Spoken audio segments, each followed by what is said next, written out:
Good morning, everybody. I will temporarily take over this, whatever you want to call it is, but appreciate y'all. There we go. It's working now.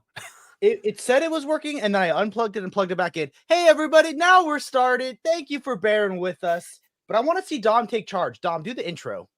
What's up, everybody? Welcome to Titans Tuesday. We're just chill out and hang and talk everything comics. I am Dom of X, and well, welcome back to the Brave and the Boys with one of the half of the Brave, but who's the boy? That's the question. Yeah, and we're men. Both of us, we're men. You know what, Bunk? This is not Muffin Gate, okay? So we're not even going to open up that can of worms. We have a headphone emoji. Hey, I thought for a while emojis didn't work on StreamYard. They must have fixed that. Bat Kato teasing us. Yeah, you know what? It's because it's a live show that imperfections make us beautiful. Good morning, lads. Dom, yes, he did take charge. And we are on time, you know. This is Titan Tuesday, the show where we've never talked about Titans once. We talked about it twice. Okay, there we go. And there's a little picture of Titans in your background, which really adds to the ambiance. It's the Omni. It's also the only omnibus of theirs I got, because the John's Titans Omni I had, I sent it to a friend for his birthday a couple days ago. So, wow, what Omni do I get for my birthday? I'm just kidding. I don't have that type of money. Just be like, Daddy Omar, hook me up. Now the show is just Titan Tuesdays with Dom. Titans are gone. Oh, no. Bear with us. We're doing our best. That is a true thing. Congratulations on your big announcement. Do you want to share what you announced on Friday? Yes. So I announced this, I guess, formally on my channel yesterday, and then with Jess on Saturday. But I am going to do a DC Finest monthly show with Curtis. As some people have been, I guess, dying to know, like, where we're gonna be competing or collaborating or anything of that. Curtis and I have wanted to do something like this for a decent amount of time, but I reached out to him, and yeah, we decided, yeah, we better for us to work together on this new initiative and to preview stuff and to talk about it and all that. So very excited to do that with him. The show first is live. It's going to be live every single last monthly Friday. So the first show is going to be on the 27th of this month, which I'm very excited for, at 10 a.m. Pacific time. But he and I are very, very, we're very hyped to bring you all the content and the news and the scoops and everything else. Yeah. And they'll be on time with working mics on Friday. I promise we will be. Yeah. Gonna be professional as possible. So how was your week, man? What'd you read? Did you have any cool videos or creator interviews pop up again? I am working out a couple of kinks with a couple of other creators. We still don't have scheduled times for those yet because I'm going to be in Florida for 10 days apparently in October. I'm going to Mm, have to work around with that a bit, but I am getting a couple of more all-in creators hopefully to pop up. Because yeah, right now scheduling is just a bit weird because everyone's busy. yeah. Um, so I have a couple of more lined up. But I guess the cool thing about the creators though is that all of the creators I featured, or the four that I featured on my channel so far, are going to be back on the channel in February or January, depending on where their arcs end. So that's going to be fun to have a little bit of continuity for all of these people to, you know, be friends with the channel essentially. So very excited to, yeah, every single arc or so are going to be talking about their books and what they've done and what the future plans are and everything of that sort. So very excited for that. That's awesome, man. I love how you start your interviews with the creator saying, like, welcoming them to your channel. I thought that was a nice touch. Oh yeah, no, thank you. I the thing about the creator interviews is that I think the toughest part isn't even the scheduling, it's the stuff you have to make so that the shows look good for the fans involved. The thing that stinks is that I'm still trying to figure out open broadcasting software with a working green screen, because you can actually show what you are broadcasting when you're on a Zoom call. You don't have to like share screen or any of that. It's like it's a different camera that you can use. But the thing is with the Zoom, if you use the OBS Studio or whatever, so you show whatever's like recording on your end, you can't use your green screen. And the green screen is Oh, such a weird and fundamental part of my interview because I want them to look good and completely like I want to show them, hey, I have a picture of a cover for a comic you're writing or drawing in your background. Um, yeah. but I can't have that if I'm showing them the screen as well. So I have to work a weird fix around that, get a new angle, or buy a new house. Pretty much is Yeah. what I have to do there. What if you just buy like 6 Calyx bookshelves and enough books to fill all the Calyx bookshelves? That'll be cheap, right? I'm I just don't kidding. have room in my room, man. I have a Calyx over there. I have a short Billy, a long Billy, and then another one of those like thin Billies. I My next step is I'm gonna have to go another layer higher with my Calyx, because I'm already putting books behind other books now, like the lesser books. mm, I feel like that scene in Toy Story where like the little penguin's on the shelf, like because he's got the raspy like voice box or something. And it's mhm. like an Omni, like because I feel like when I'm not in the room, the Omnis come to life and hang out with each other and talk with each other and stuff. So one of the Omnis is like, why am I going all the way in the back of the shelf? Why is an Omni going in front of me? You know, maybe that's not real, but Toy Story screwed me up as a kid. Hey, those movies were good and they broke your heart. Yep. So What I had a was the most recent book that you've read that broke your heart? what is the most recent book that? Let's see if I have it in my stack of a pile. Birds of I have a big stack of single issues like right next to me that I just finished reading, and everything is everywhere, which I feel I reread I reread this again just because it was in my book stack for whatever reason. I guess I hadn't put it away, but this is the last issue of the Krakoan era of X-Men, the era which I grew up with. I grew up with, I mean, like I followed. This was the first series that I bought every single issue for on a week-to-week basis for 5 years. And even though I had felt slightly burnt out towards the end, just because of how many titles were coming out, I have a decent amount of creator friends in the X office. So I felt obliged, like, hey, even though you might want to read something else, like your mind's tuned to something else, better to just keep on grinding, keep on pushing through. Got through, and man, it's still kind of surreal that the era that I started with for X-Men is over, and that it's like sort of time to move on to bigger and better. But That's yeah, awesome, man. it's just a weird transition, and now we're back to the basics. Are you So gonna do a reread of all of that Krakoa, or is are you taking a that's break? like 700 issues. I don't know if I want to do that. To highlight this comment, yes, Toy Story trilogy is perfect cinema. I just saw an interview with Quentin Tarantino and Bill Maher where Quentin Tarantino talks about how it's the perfect trilogy of movies, and he's explaining how each one got better than the previous one. And Bill goes, "Oh, Toy Story, is that an animated one? I never saw it." And I'm like, "What a douche, bro! Just the audacity to act like you're better than Toy Story." Like he was like, "Toy Story, that's a cartoon one, huh?" And like, I'm like, how to be out of touch, right? It's actually something that my parents and I still heavily disagree on. Is like the whole notion of live action is automatically better than animation Mm, or cartoons because you have like real people in it, and somehow that makes it more mature than it is for animations or cartoons or whatever you want to call them.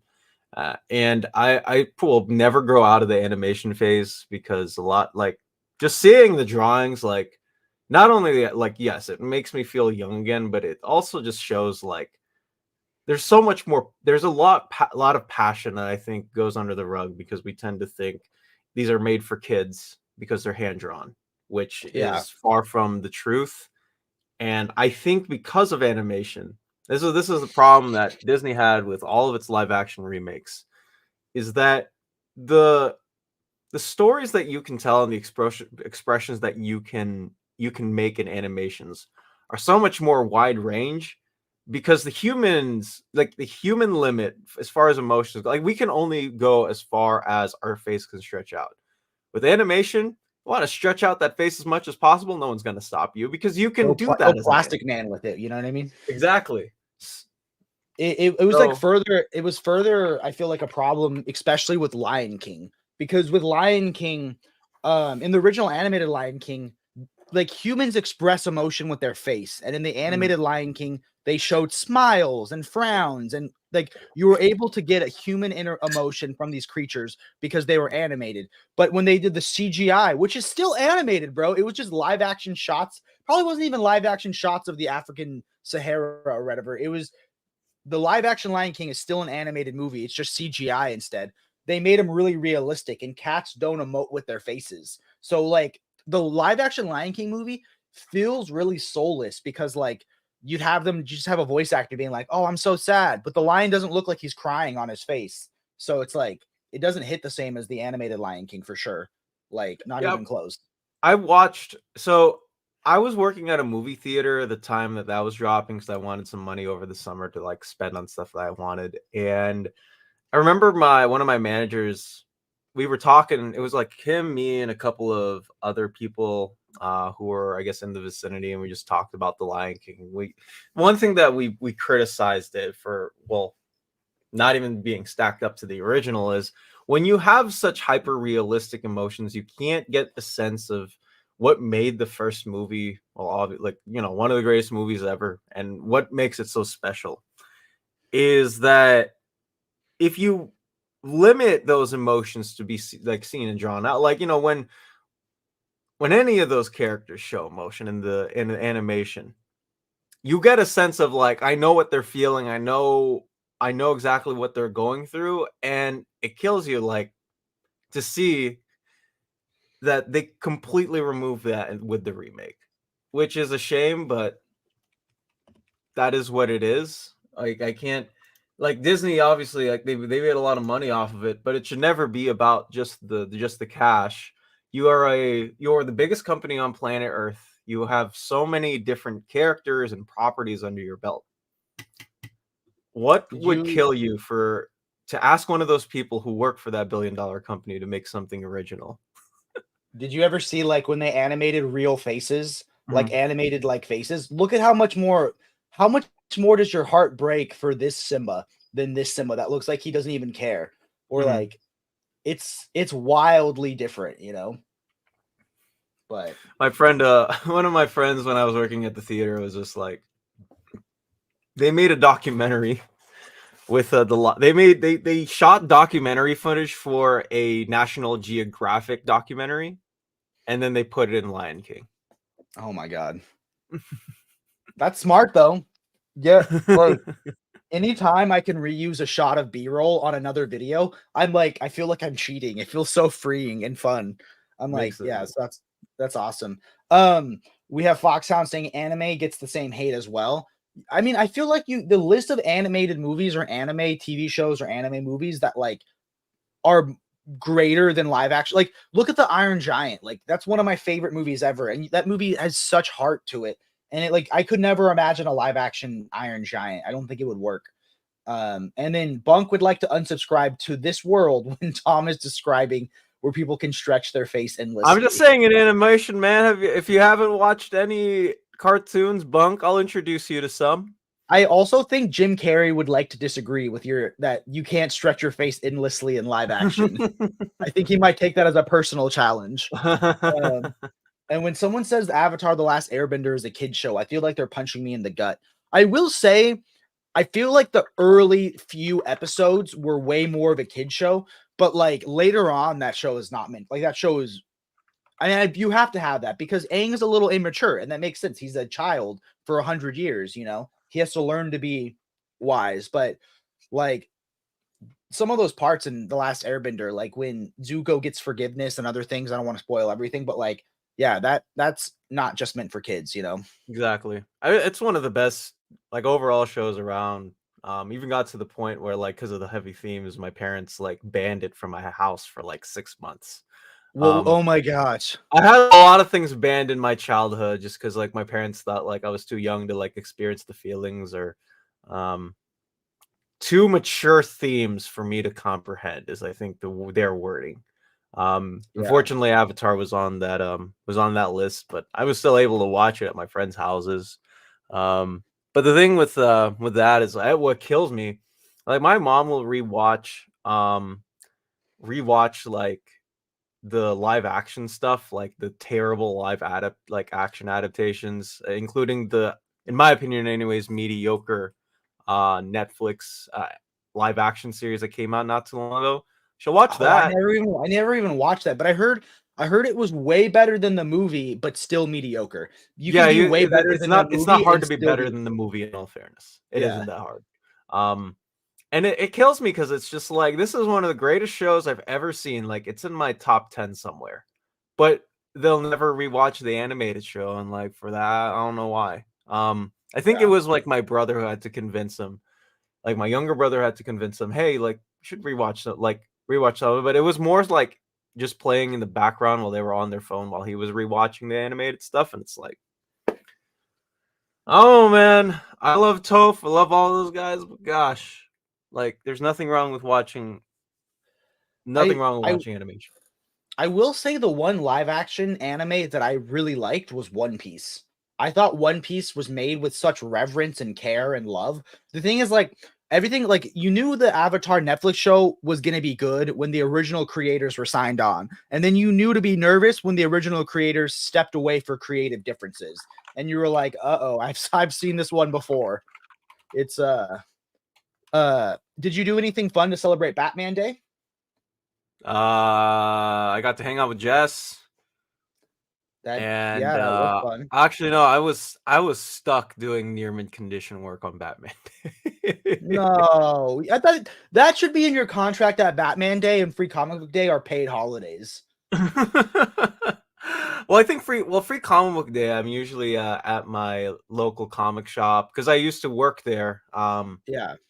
I work that Saturday. Get a gift card for working. Free Hey, that's money, free cool. money for comics. Adrian says, when I visited my dad this past weekend, I asked my little sis if she watched Avatar: The Last Airbender, and she said she saw the movie. This hurt me so. Yeah, it's I should do that show with my wife because she's never seen it. I do feel like everyone can agree the first like 3 or 4 episodes like are a little like don't are a little more on the kid spectrum, and then as you progress with the show and Aang becomes wiser, it becomes more and more of a show that I feel like my parents could enjoy or my wife could enjoy. You know what I mean? But you do have to watch those early episodes because you see the growth of all the characters, you know? Yeah, I don't know. I feel like I gotta redo it, man. It's been so long. Do it. What I watched is have you ever seen the Evil Dead movies? I've watched one of them. Okay. So there's three originals. Then there's a remake, then there's three seasons of a TV show, and then there's another remake. So there's 5 movies and 3 seasons of a TV show, and I just committed to doing all of it. So they go from horror to comedy to horror comedy to just horror, and I am making my way through for this spooky season. We've just been on a huge horror movie kick because Halloween is my wife's favorite time. So Halloween starts September 1st in my house, Of course. where It's I'm like not allowed Christmas. to watch. Oh yeah. She loves Christmas too, but Halloween is her favorite time. I remember the first month, like one of the first months we were dating. She told me in September, she goes, "Hey, just so you know, October's a huge deal for me and my friends, so I might not see you the whole month." And I'm like, "Oh my god, this girl is crazy about Halloween." On Batman Day, I go through my door absolute. Oh, I got to get Absolute Batman: The Master Race. You know, I haven't got that. So I have my copy, but I'm supposed to get a copy for Jordan. I guess OPB hasn't got their copy yet. But I have a pretty big shipment coming of OPB books that they sent me. Some of them I asked for, some of them are surprises. So I got the Fantastic Four Taschen coming, Spider-Man Taschen 1 coming, and then Jordan has the X-Men Taschen coming, and then we're done. We're done on our Taschen binge. And then I'm getting Ultimate Spider-Man 4. I don't want Avengers, bro. Avengers and X-Men seem so dry. Did you see my video where I've been trying to sneak an off-color joke into one into my videos lately? And in that one, I said, in Absolute Batman: The Master Race, in the extras, you get every single variant cover. And I said from the amazing Darwin Cook ones to the horrible Frank Miller ones. And I slowly zoom in onto that infamous Superman cover. Have you seen that cover? Yeah. We don't need to mention it, but that one is a infamous cover. I'm currently sailing the 7th seas and watching the Legend of Tarzan Disney show. Sailing the 7th sea. I'm going to steal that, Adrian. I'm going to steal that whenever I do the thingy. I'm honestly sad this has been kept away from streaming. I remember liking that show. That one was good, and I liked the Lilo and Stitch TV show. And my favorite was the Buzz Lightyear one. Really enjoying the channel. Love to see a comics channel that isn't all angry or reactionary stuff. Hey, we hate things too. I'm just kidding. We do hate things, but we don't show it as much.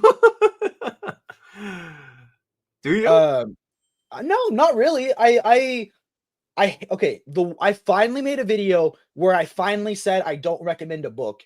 I don't recommend the book Joker. I don't like Joker as a book. I think it's gross.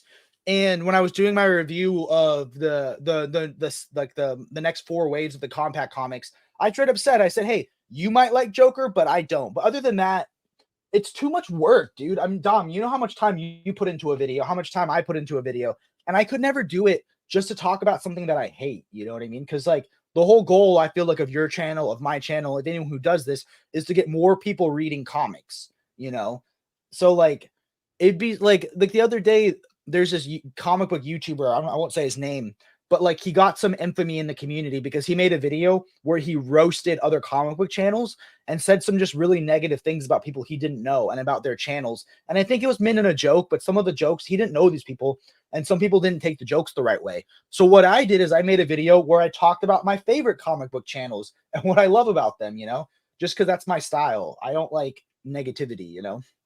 Oh, for sure. But that being said, tell me about Wolverine. I'm just kidding. I'm not going to go on that rant again. I have to be in a specific mood, I think, to do it. I got it because of your video. Oh, thank you. How do you feel about Joker World? What's Joker World? Joker World, they're doing a whole so you know how Batman the World came out, I think it was like last year or 2 years ago, was like a small standard hardcover.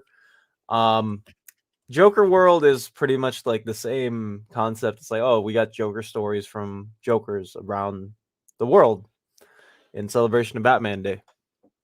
Oh, that's cool. See, I think Jeff Johns and Jason Fabok have a story in there. I don't hate the Joker as a character.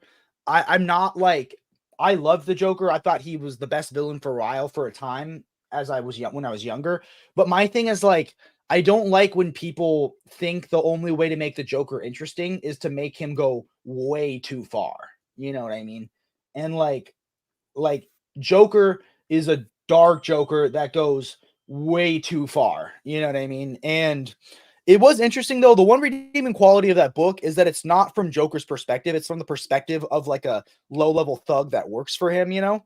But to me, I just feel like the joke, like when you just try to be edgy and dark for the sake of being edgy and dark, that's not as interesting to me. That's why like I love the Luther book. The Luther book is like to me, Luther, because Luther's such an interesting character, how he doesn't see himself as the villain, you know?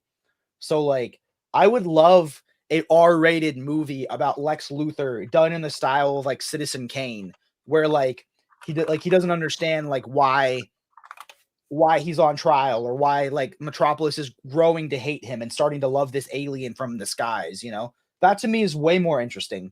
Um I'm excited to see a myriad of writers from around the globe write about the Joker. I just hope that sometimes you got to show a little bit of restraint, you know. Mhm. Sometimes you got to try like sometimes the Joker should actually be funny and sometimes his jokes shouldn't land. Sometimes he should be slapstick. You know, the Joker should ebb and flow and change and be more than just like grim dark, you know. Oh, for sure. I think the problem for Joker with a lot of people, I know this is especially true for Jess, is the oversaturation of content from him, Yeah. or quote unquote. Because the thing I tell people now is like, yeah, Joker hasn't been in a Batman book, or hadn't been in a Batman book. I'm sorry, for 4 years. So I think DC actually like listened and gave him a while to yeah, just not pop up in anything, because yeah, let's focus on the original characters Tynan created and Scarecrow and those guys. Yeah. So they listened to someone. I felt like Batman Who Laughs started to become oversaturated. So I hope I don't see him for a long, long time. But I would like to see him in like 15 years come back or something like that, you Did know? you wait? Did you read the Death Metal or Omnibus? Yeah. So for me, Death Metal, the finale of Death Metal was the last single issue of a comic book I bought.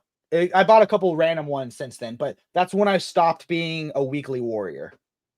Um, I will say though, a running joke I like to make on my channel, but I'm actually like such a fan of it. My favorite DC villain is Gaggy. So whenever Gaggy pops up in a story, I'm like all about it. You told, Uh, yeah, you told. I remember when you told Jess about Gotham City Sirens, and you were just like on Friday, and you said, "This is my favorite Gaggy book." He's just like, "Oh, okay, that's weird, but that works." Jess was like, I think Gaggy was in the old like Silver Age, Golden Age stories I used to read when I was growing up. And I'm like, you have the original appearance of Gaggy? I need that book. I need Gaggy's key appearance, bro. His first appearance. Slabbed. I want to slap Gaggy. Phrasing. I would recommend Joker 80 Years of Crime, 80 Years of the Clown Prince of Crime. It has some of the best collection of stories oversized. I think it might have been you that recommended that to me before. I actually need to get there's a Batman version of that, right? Because I have the Superman one that came out. Maybe I'm thinking of a different one. Do you remember the deluxe edition that came out when Action Comics hit 1,000 issues? Yeah, I And have it's the like Detective Comics one. I can ship it that's to you it. I for need to like get the Detective Comics version of that one if it's still available. I can, dude, I can sell you mine for like 80% off. I've been looking to get rid of it. Really?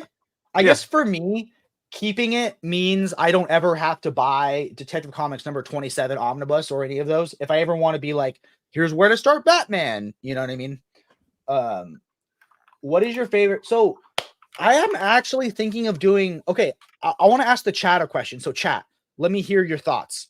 Um, how would you feel if I did a video on my top 10 favorite DC animated movies, a video on my top 10 favorite DC live action movies, a video on my top 10 favorite DC TV shows. Like, what if I did something that was comic adjacent? Do you want them to all be one video, like my favorite top 10 DC like movies and TV shows, or do you think they should be specified? Let me know. But my favorite DC animated movie, Under the Red Hood, is phenomenal. I think for me, that movie was so special because I didn't know who was under the Red Hood when I watched it. So Mask of the Phantasm is incredible. Batman Beyond, Return of the Joker. Those are my 3 favorites. Return of the Joker, I think, is probably my favorite Batman animated movie. I think Mask of the Phantasm, you know what, I'm going to get burned on this. It's a tad bit overrated. It's good. I don't know if it would land in my top 3. I'm going to say Flashpoint is probably in my top 3 as well. I like the way that they cleaned it up and just made a regular Flash story instead of the epilogue BS of, hey, we got a brand new universe because Barry was running too fast. I think that would land in my top 3. Man, there's so many good DC animated movies. New Frontier is fantastic also. That's such a love letter. Mm-hmm. The Dark Knight Returns. I also hate that, like, so many times I've bought part 1 and part 2 of a movie. So, like, for instance, Long Halloween. I'm not the biggest fan of the Tomorrowverse movies, but I bought Long Halloween Part 1, Long Halloween Part 2, and just today, the Long Halloween Deluxe Edition went on sale for $4.99 on iTunes, and I'm like, should I buy it so I don't have to click 2 separate movies? But that's such a waste of $5. But it's also $5. Oh, third one. I put a Death of Superman animated on my top 3, which was, Is that if you the didn't original know, or the new one that was done by Peter Tomasi? the new one that was done by Tomasi. Did he do both parts or just the death? Just Death. And it definitely felt like it because Return was such a messier movie than the Death, in my opinion. Adrian with the good pick of Constantine. I feel one. like was that the one where the Tomorrowverse met the animated movie self? Or I remember there was one where the 2 Constantines from the different movie universes met each other. I have bought and watched every single Tomorrowverse DC movie except for War World. That was the one I missed. And something about those movies is so lifeless and so awkward. There's parts where there's no background music and it's just dead silent. And then the audio kicks on. And then, like, there's other parts where, like, the audio feels out of sync. There's something so AI driven about the Tomorrowverse movies. And I have watched every single one, and they have gotten worse and worse to the point where I couldn't even finish part 3 of Crisis on Infinite Earths. Like, oh, you know what? I so regret not buying that movie. It was $4.99 last week. I love that, and my wife liked that movie. City of Demons is the new one. Yeah, I'm so ready for the Tomorrowverse to be over. I didn't like the art style, and it was just, they were just so awkward. So, it's weird too because a lot of people were like begging DC to reboot after Apocalypse War, and then I guess this is what they got. Yeah, so it looked like such, because some of those are ones before, like between Flashpoint and Apocalypse War, I would have seen some of those movies in theaters. The Tomorrowverse movies, I could barely finish at home with the blinds closed and nobody else around. You know what I mean? Like, and the other thing is they would jump around so much. So, like, at the end of Long Halloween, he meets some members of the Justice League. And then the next episode or whatever, he's like a full-fledged member. And you're like, where did, like, they just jump too much. So I have issues with that. So yeah. So Chad, if you guys think you would watch me do, because I want to do things besides just everything has to be an omnibus or an absolute, you know, because I feel like the only way I'm going to keep growing is to keep stepping outside of my niche. But if you step out too far out of your niche, and that one, okay, Man of Tomorrow was probably the best one. Man of Tomorrow, and then there was a good Green Lantern one, I think. But so sorry, what were your picks again? You said Return of the Joker, and then what were the other ones? Okay, Return of the Joker, and I think I'm gonna switch. I'm gonna put Under the Red Hood at number 2. And then Death to Superman #3. Okay. Death of Superman, I got to see in theaters when it came out, and I Oh, that's cool. loved it. I loved it. Oh my God, did that movie break my heart when Bilbo Lebowski or whatever was like, "Oh God, why didn't you take a washed up old seaman like me?" You know, and it's like, I remember, was it Omar that was joking? He was asking someone to map him a Bilbo Lebowski omnibus. Mhm. That was great. Which we'll never get, but hey, who Oh, I knows? know. Maybe he can custom bound himself a Oh, he Bilbo definitely omnibus. can. I mean, he custom bound his Nightwing by Dixon omnibuses. So There we go. Um, okay, here's my next question. How did you feel about the Black Costume Saga controversy? I Because feel like we've to me, had. Go ahead. Sorry. oh no, I would say I cannot stand the omnibus collectors Reddit. No offense to the good people that are in there, but I saw people like trying to get everyone to spam Omar's live stream to demand he himself go to Marvel and print out the page and bind it into everybody's omnibus like it was his responsibility. And it's like, dude, Omar does not work for Marvel. He makes announcements for Marvel, and he let Marvel know that a page was missing.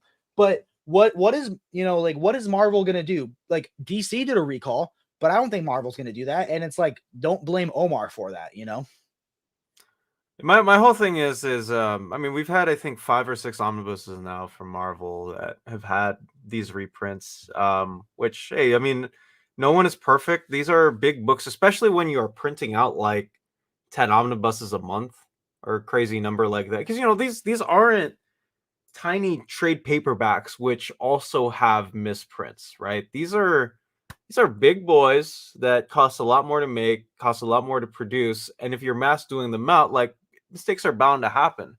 I remember talking to, yeah, I think I said this on Jess's stream, but I remember talking to a buddy of mine. He lives in Malaysia, and he's been reading comics for 20 years now, and I asked him, like, how he felt when the Green Lantern Kyle Rayner compendium had the error on the spine, and what he told me was, "Hey, Dom, I have been reading comics for all of these times. I have seen so many printing errors, so many editing errors in comics that I've gotten immune to it."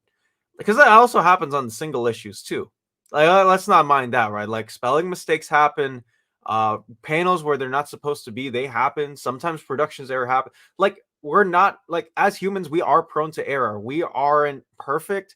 I'm not saying that Marvel isn't at fault, because they are for the 6 books that they've printed out with those. But what I'm saying is that to put the blunt of blame on, well, my boss's shoulder is completely Yeah. unfair to him. And again, it's also like, these mistakes are bound to they're bound to happen. They're eventually going to happen. On what books, we don't know, but there's nothing that we can do about it as fans. Yeah, isn't there like a statistic of the amount of like spider legs that can be in a candy bar or something? Like, imperfections happen in every product you're ever going to buy under capitalism. And it's like, it's one single page out of an over 900 page book. 99% of the time you own that book will be on a shelf and it will look perfect. So it's like, I get that they're expensive, but people blaming Omar is not the answer. So omnis are expensive. It sucks that they're misprints. I agree. So I'm not mad at anybody who's frustrated at Marvel or frustrated at the misprint. And we are seeing them more now.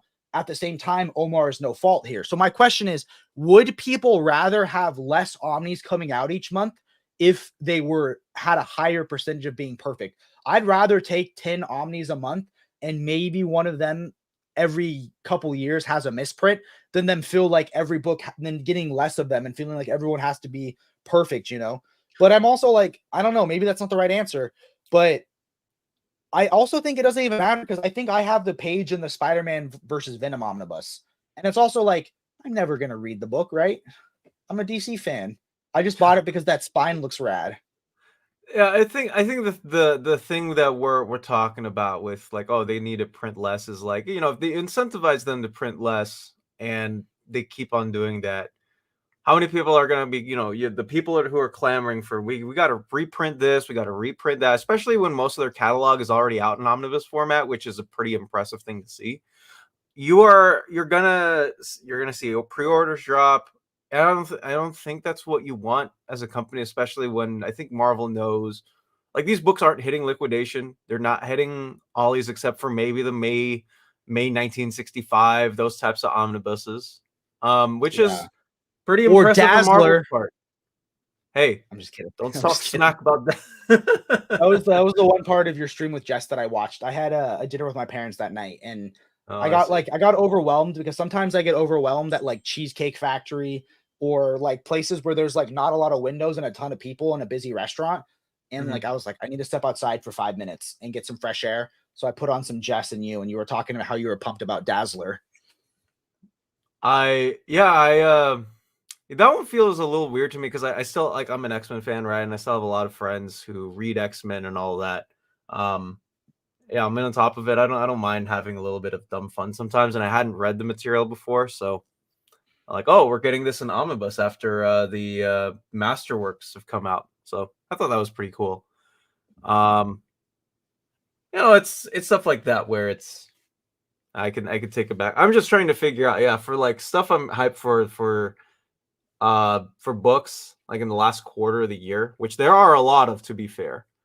There are a lot of those books I've already read the material to, so it's just a matter of fact of me getting them on my bookshelf. Like Green Lantern Corps by Tomasi and Gleason, Omnibus Volume 2, for example, right? I've already read the stuff in them. I'm gonna get it. I've already read it. There's no Yeah. there's no like rush for me to read any of that material. Same with Daredevil by Zdarsky, Omnibus Volume 2. Even though that comes out, I guess, yeah, like early next year. I already read that. I don't need to be hyped for something that I've already read. So Do you still pick up the books or do you not pick them up because of space?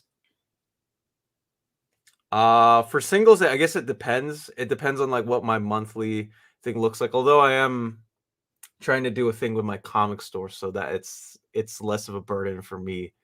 Um, but it depends. Like if it's a book that I'm loving month to month, like I will double dip.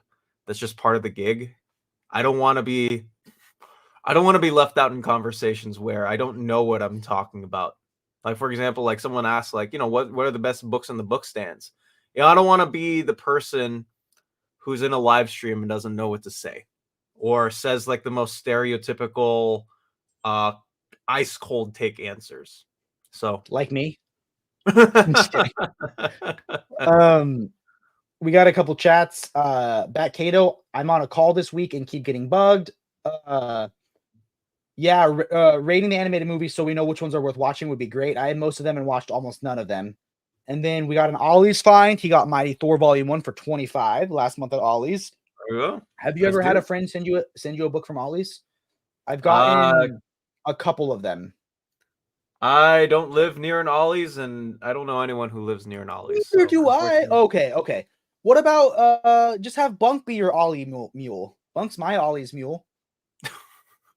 I Uh wouldn't do that to him, man. I know he's busy. yeah. Maybe someday. Busy watching the Clippers with their asterisk wins. I mean, they What I haven't hate is had it win, so. oh, if you're working out right now, Bunk, if this is your workout motivation, you suck and the Clippers suck, put the weights down. There's no point.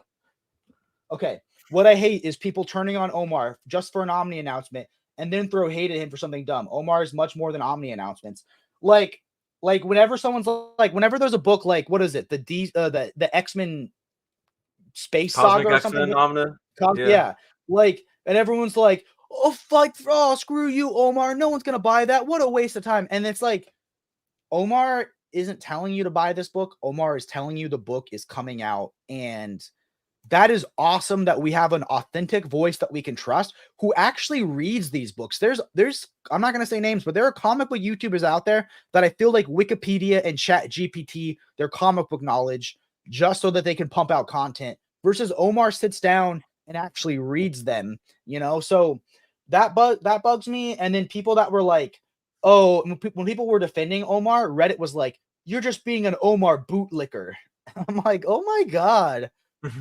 This is such a first world problem thing. Like your 996 page book is only 995 page perfect. It's like you could have no power, you could have no food, there could be a war going on. There are fish to fry in the world, bigger problems than your book is missing a page. You know, As someone who's lived in the Philippines, I will definitely say like the more that I think about it, the more I'm thankful about all the stuff like we have here. yeah, Versus like back home. Like I can't imagine I have my uncle who got me into comics, like he also reads comics too and that stuff. I remember him asking me like, "Hey, do you have Blackest Night for like by any chance?" Because my mom had told him like, "Hey, your nephew reads comics now." Um, so when I went on a FaceTime call with him or whatever, and I showed him, "Hey, I have this big omnibus of Blackest Night." The look on his face just to see that like I had it was like one of the most heartwarming things ever. And then yeah, I also found out like the books like that are way out of his price range in the Philippines. It's yeah. like 4 or 5 times over cover, which is So he should be sailing the 7 seas.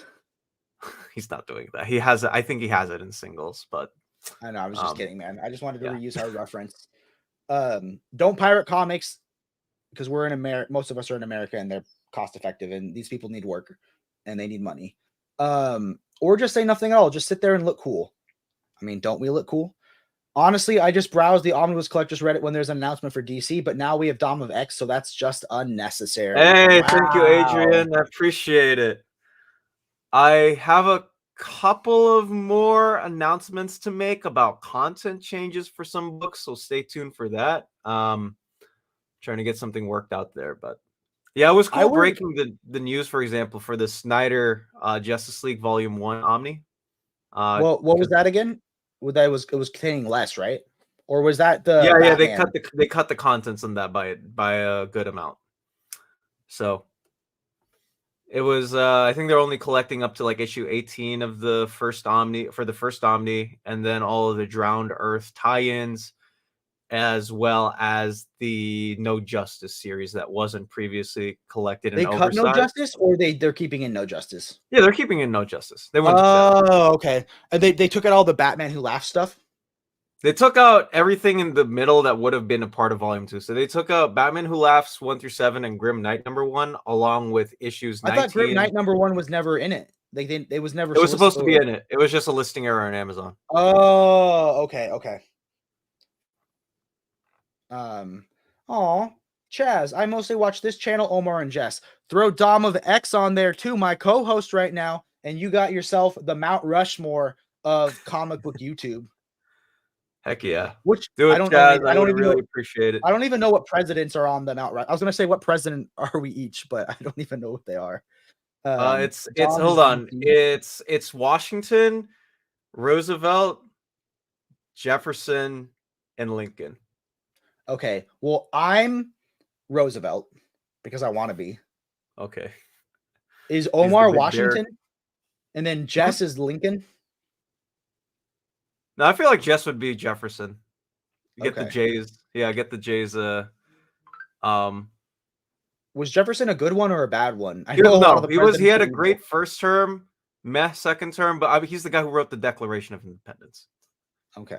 Not during his presidency, obviously, but he did do a lot as far as Well, I mean, his biggest accomplishment is his most ironic accomplishment, which was he bought the Louisiana. It was a Louisiana purchase, right? It's land Yeah. everywhere from Louisiana all the way up to Montana.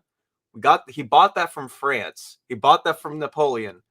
But the thing that's controversial about it is that nowhere in the Constitution does it say that a president can buy land for his own. So he overstepped the constitutional bounds as well as he was a small government guy and he believed in small government, but he did a big government thing. Anyways, history lesson for everybody here. Heck yeah. I didn't know how much he paid. He paid 15 million for Louisiana. I That's a figured because lot. Yeah, that's a lot of money nowadays. that is. In the past I thought it was gonna be like he paid $3,000 for Louisiana because that was a lot of money back then. And I was gonna be like, I've spent more on Omnis than Louisiana cost. But I was nowhere close. Yeah. Is Justice League by Snyder good? I actually loved it. It felt like everything was grand and galactic.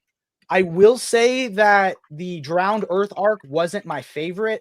The first arc, Totality, was great. Then the arc when they go to the fifth dimension was fantastic. There were awesome, like, inspirational moments. The art is incredible, and it was great to see the Legion of Doom. It was great to see the Justice League. And the I feel like I'm excited to hear people's thoughts of the final issue or the final panel, because I feel like that was controversial for a lot of people, you know. So, but I recommend it. I think it's good. Hey, completely And unrelated to this, I just got an email from or notification from YouTube Studios saying I am now eligible to get paid. The 4,000 hours have been hit. So yay! Was correct. Congratulations. This yes, which one's confetti? Confetti! Congratulations, man. That is awesome, right? I can't Um, believe it. I finally did it. I finally made it. Let's I'm go. glad I got to be here for this moment for you. Because you know you can thank me for all your success. Yes. Just kidding. Thank you. Thank you, Jake, Uh, for being the success bearer. yeah, you know, you're welcome. No, just kidding. That's awesome, man. That was we got lucky because we hit 4,000 long before we hit 1,000 subscribers. So what happened with us was we interviewed Sal from Comic Pop, and he was nice enough to retweet the link to our live stream. And somehow that live stream, I've never had a live stream get this many views. It got like 5,000 views or something. And with a live stream, people are watching on average for like 14 or 15 minutes. So, you know, you do the math, and that got us like 3,000 out of our 4,000 hours, like that. Mhm. So it was way more obtainable. Um, and then we got lucky because I had like what kind of screwed up my channel, man, was I used to do shorts every single day. So I would do long form and shorts at the same time.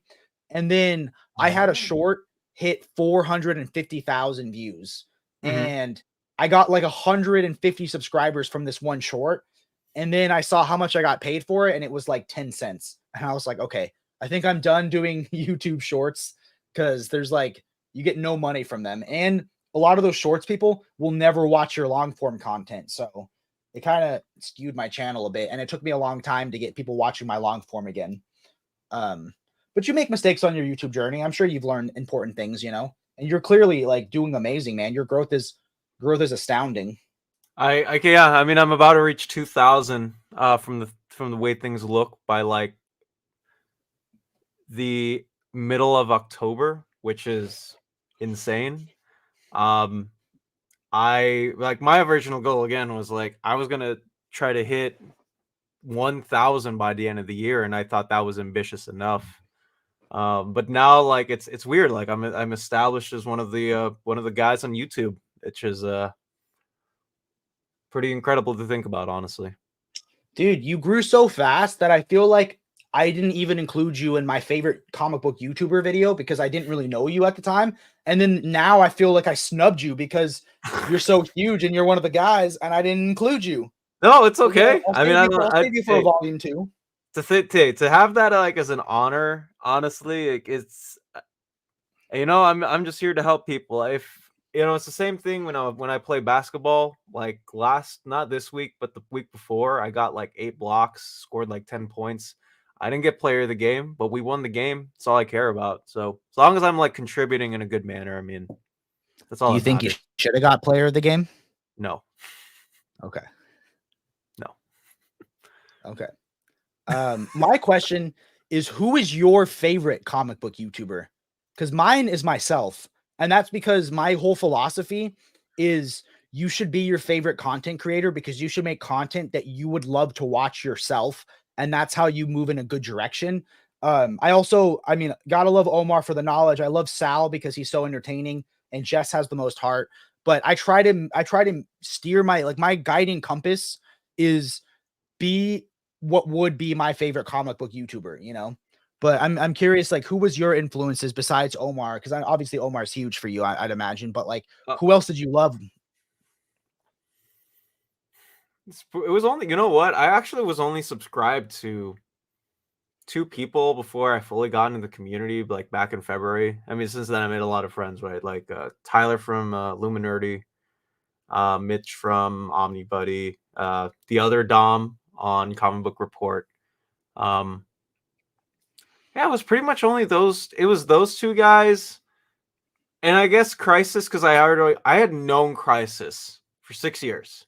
Um, Even like often directly while I was like in high school, I'm like, oh, this guy's cool. He's like making a new collection in freaking New Zealand. I'll watch this.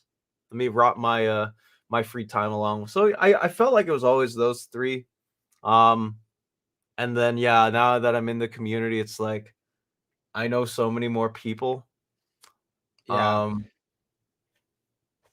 It's weird when the people you used to watch are now your peers. You know what I mean?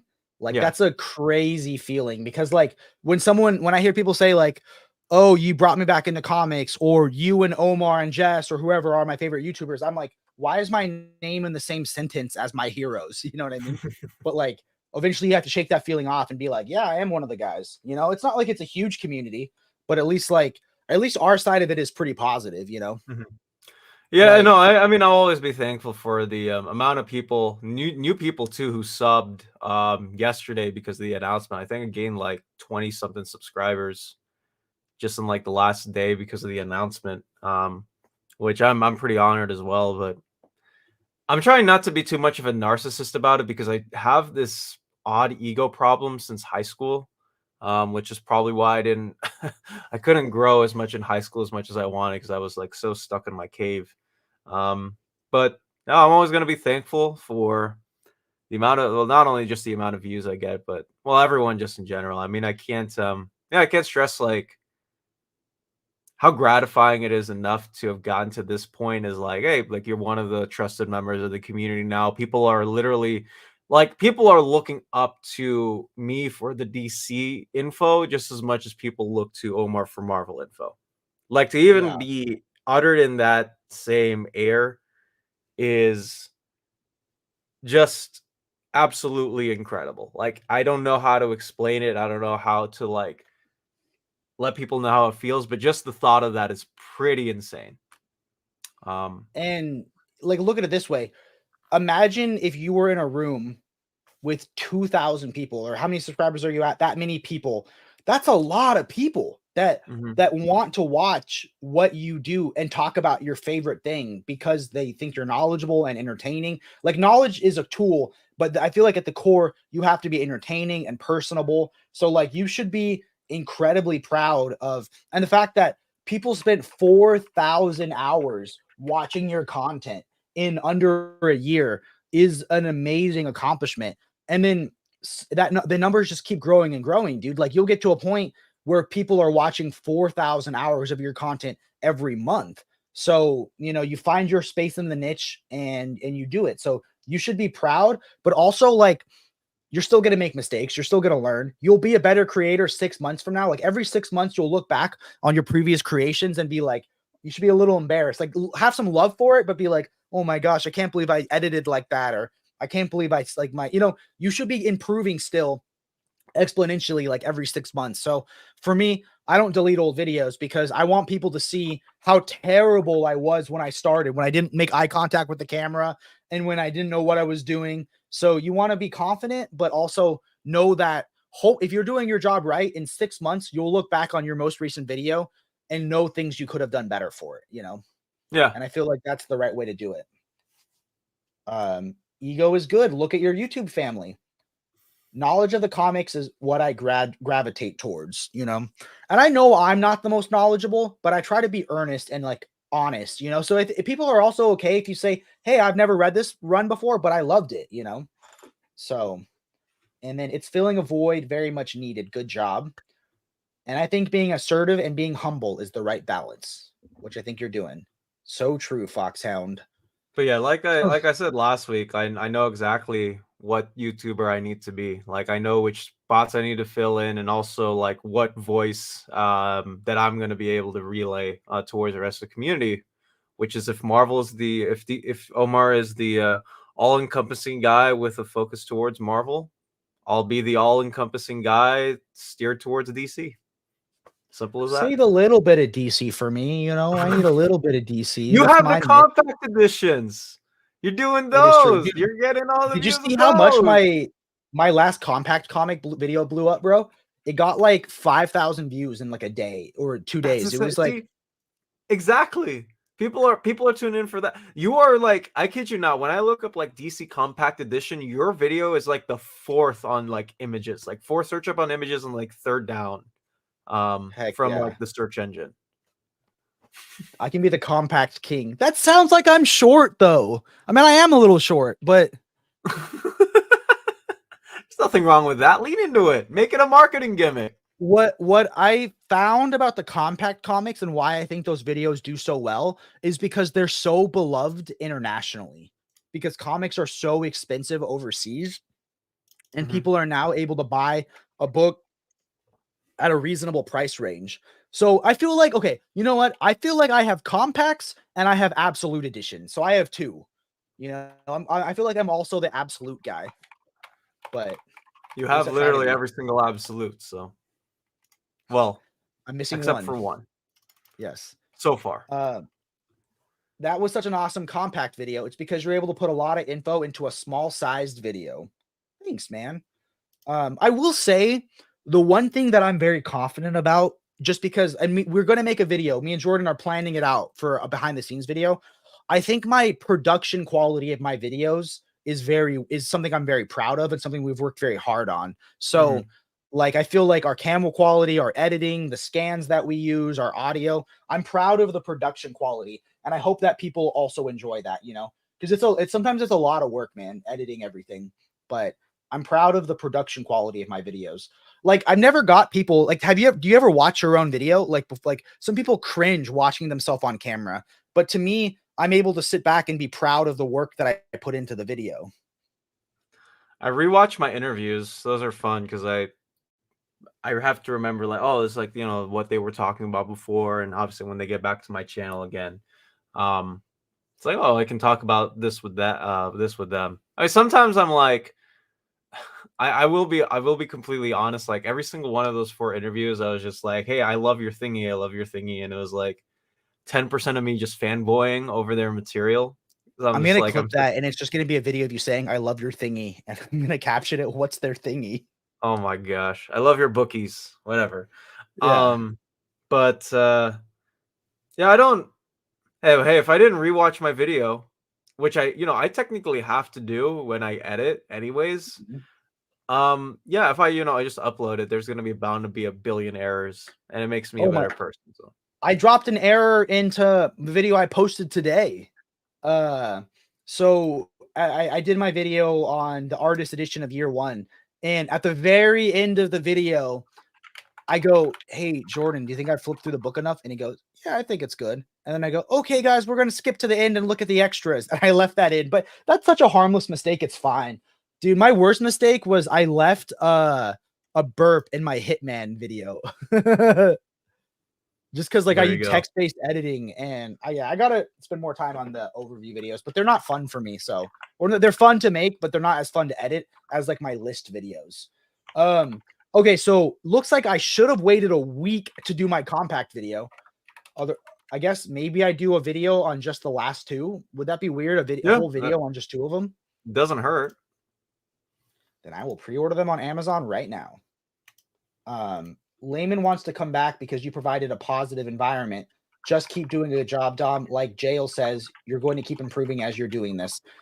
Yeah, and also like you're in sports. You guys probably watch videos of your games, right? And by watching that, you see mistakes that you made and you see successes that you did. So it's like, I don't think there's sometimes my wife is like, she walks in and she's like, "What are you doing?" And she sees me under the blanket with my laptop watching my videos. And she's like, "What are you watching?" And I switch to porn because it's less embarrassing.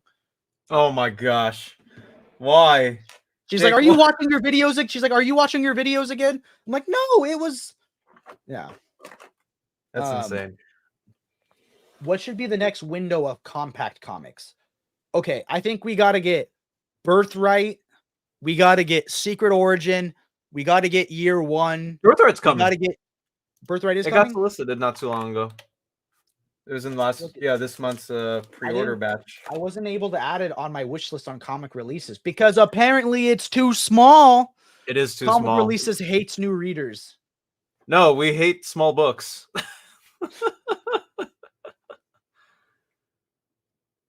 Okay, that's fair. New Frontier for all seasons, maybe Justice League Volume 1. I honestly feel like every Absolute Edition should be a compact comic. That's my honest truth. That's your take? That's my take. Okay. Is that a hot take? I think it is a kind of a bit of a hot take, but there's nothing wrong with hot Okay. takes if you do them right. What Absolute Edition? Chaz, thank you so much. Did it seem organic and fun? What if Absolutes drop as much as Omnis every month? Would you get them all? I am very blessed because I have carved out the Absolute niche that I think I usually will get most new Absolutes for free from my sponsor, which is I'm very blessed for. So probably, but if there was as many as Omnis, I doubt I would get that many for free. Red Sun, I don't say Red Sun because I have actually never read Red Sun. My first time reading Red Sun will be the Absolute Edition, and I'm very much looking forward to that. I'm trying to figure out, is there a Absolute coming out every single month of DC for Well, next how year? about we go to comic releases and check my wish list? I believe I did just add another Absolute in there not too long ago, so I always forget. How do I go to wish list? I'm on your let website. me share your screen, por favor. Yeah, go to watch list. Watch list. Okay, I was looking for wish list. I have it. Oh, do I just refresh it? Maybe you're not logged in. Oh, there you go. Maybe it's a different email. Oh, I think okay, no, I am. Arkham Asylum, I didn't get that one. So Dark Knight Master Race came out last week, but they haven't sent it to me yet. And then we have Mr. Miracle, which is my most favorite. So there's a little bit of a gap. There'll be about and then we have Justice I don't need. Oh, when's Death of the Family? Did I not add Death of the Family? Let me see. DC. And then we'll go to Absolute. Oh, Death of the Family is next. Let me add that to my wish list. Okay. Should I make it? Hold on. 1, 2, 3, 4, 5, 6, 7, 8, 9. Should I make a video? Top 10 upcoming DC Absolute editions and just do the next 10? Might as well.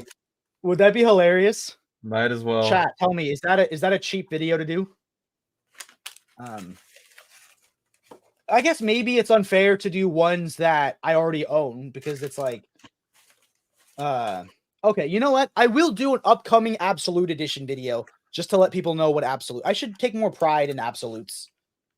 Yes, authentic and cool.